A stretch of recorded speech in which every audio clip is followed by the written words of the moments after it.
Nintendo might be the only company that I know that can say, no, you're having fun wrong. You need to have fun the way we intended. Oh no, how about this? Blow me from the back, because the real winners are the people who didn't buy this crap along with the Switch 2. No, we didn't. See, shout out to Discord. You wanna know why? Because they actually let you play with your friends on Mario Kart because Nintendo is too lazy and incompetent to do it themselves. Oh, hold on a second. You know what? Nintendo did try and make a voice chat for the Switch 2 so people wouldn't use Discord. But every single person hated it who used it. They can't do anything right except for milking their own fans. And speaking of fans, whoa, look at that, buddy. Almost 6,000 subscribers in a month. That's what I like to see. Don't be a corporate shield. Don't be a mark. Hit that subscribe button right now. Don't be one of those people who are left holding the bag. Now, for a Nintendo fanboy, these low IQ, socially inept case studies, they generally tend to be in their late 30s or 40s. It's actually quite pathetic because once you start digging deeper, you start to see a lot of the psychological problems. These are basically children in adults' bodies, but for the purpose of this video, we're not going to go into that. Because although that would be funny, don't get me wrong, I'd probably get a strike on YouTube if I ever brought that up. Now, for this type of person, it's not about the quality of the product. It's not about raising the standards and holding these companies responsible for trudging out a product that's not only below par, but unfinished. See, we're not going to let these billion-dollar companies get away with that, but these people are like, I tell you what it's about. Leave the multi-billion-dollar company alone. How dare you make Nintendo look bad? The irony is that these people think I'm the big bad guy, but the irony is that I'm looking out for these absolute morons. Anyway, listen, Nintendo released a patch for Mario Kart World, and for some people, this was a cause for celebration. But for others like me, it meant taking a magnifying glass and looking closely at what they did. Taking a step back and paying attention to what actually is going on. Like I said in my last video, remember you little piggies, they have to earn our money. Even me, for a second, I was like, hold on. To quote The Darkest Dungeon, maybe these nightmarish creatures can be felled, they can be beaten. But of course, my suspicions were valid. Because if you actually play Mario Kart World after the update, or know someone who's played Mario Kart World after the update, you'll find that hardly anything has changed. The intermission tracks are seemingly just as prevalent as before, and we'll get to that in a second. It seems like the only thing Nintendo loves more than not listening to their own players is using the most obscure terminology possible in these patch notes. In the versus race of single player, added to no-com the com rules, yeah, because no-com is definitely the answer to people's complaints and not being able to practice intermissions because of lack of time trials. Made the computer weaker in everything other than battle. What if you're a PvE player only? Why on earth would you make the computer easier for them? Surely you would want them to have more challenging races than the old MK8 ones. Listen to me, what Nintendo should do is make computer difficulty selectable. That would actually be pretty interesting for Mario Kart, but that would require Nintendo giving the consumers any kind of power, which is a big no-no. No, they can't allow that. See, wake me up when they stop bricking consoles because we didn't play it the way they want us to. I just think it's hilarious how people can protest a change about selecting racetracks, but can't protest Nintendo deciding how you can use a game system that you bought. Way more egregious in my perspective now, the increased frequency of lap-type courses appearing in selection when choosing the net course in versus race and wireless races. See, this is what I said earlier about Nintendo using the funniest but most disrespectful terminology to describe their own game mechanics. Quote, lap-type courses, even though that's what basic Mario Kart tracks have been for 20 plus years. So you mean to tell me we've been playing lap-type courses in the entirety of Mario Kart franchise? Truly revolutionary lap technology. I'm just floored, Nintendo, by your wording. The thing is, they didn't change.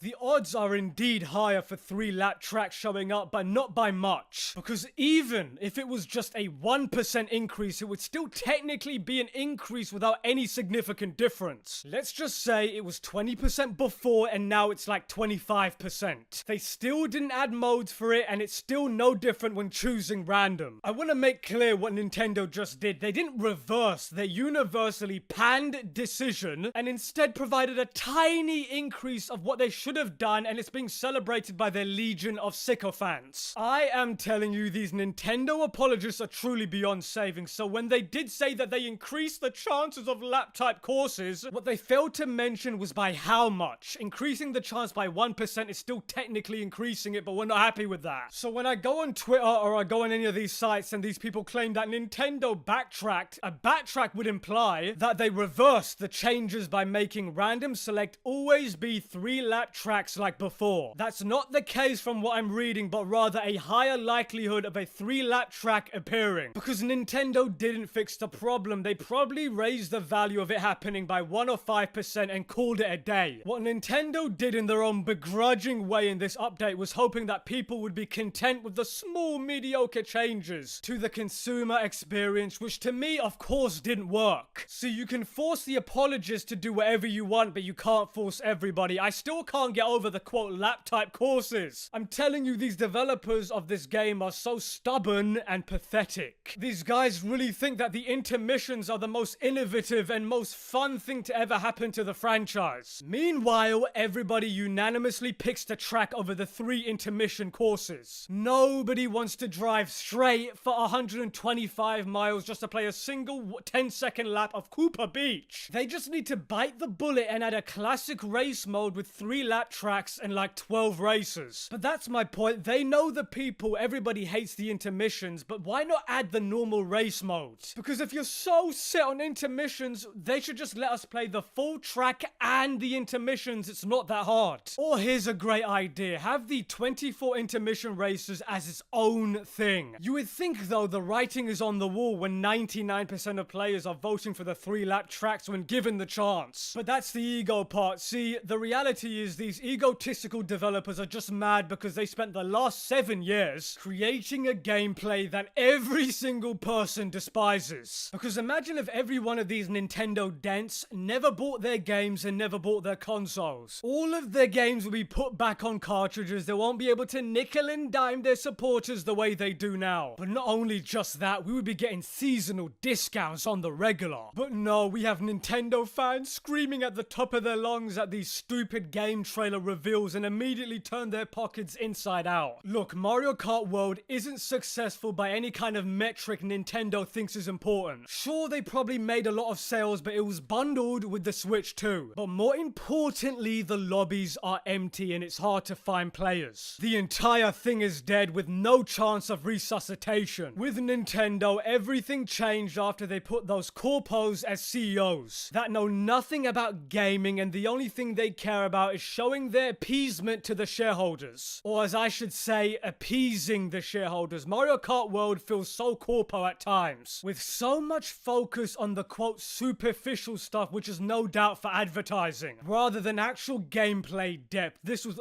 1000% the decision of the corpos. It actually kind of made me think, you know, Miyamoto back in the 90s was like, we designed Super Mario World in a way that lets the players choose how they want to play, and lets the players progress how they want to progress, making the game harder or easier if they wanted. Back then, the moment they woke up in the morning, the first thing they thought of was, how can we push the medium forward? Those guys were true innovators in every sense of the word. We were kindred spirits in some ways, but then you fast forward to Nintendo in 2025, oh my god, it's like, you will play how we here at Nintendo force you to play. If you accidentally even blink in the wrong way, your console is bricked forever. $450, poof, gone. All your games gone. It's become quite clear that Nintendo has lost its way. The Nintendos of the 90s all the way through to the passing of Iwata is no longer recognizable compared to today. It's just an empty, soulless carcass that's parading around Nintendo's name using all of their nostalgia. But at some point, I would think that would run out, and when that day happens, I'll be laughing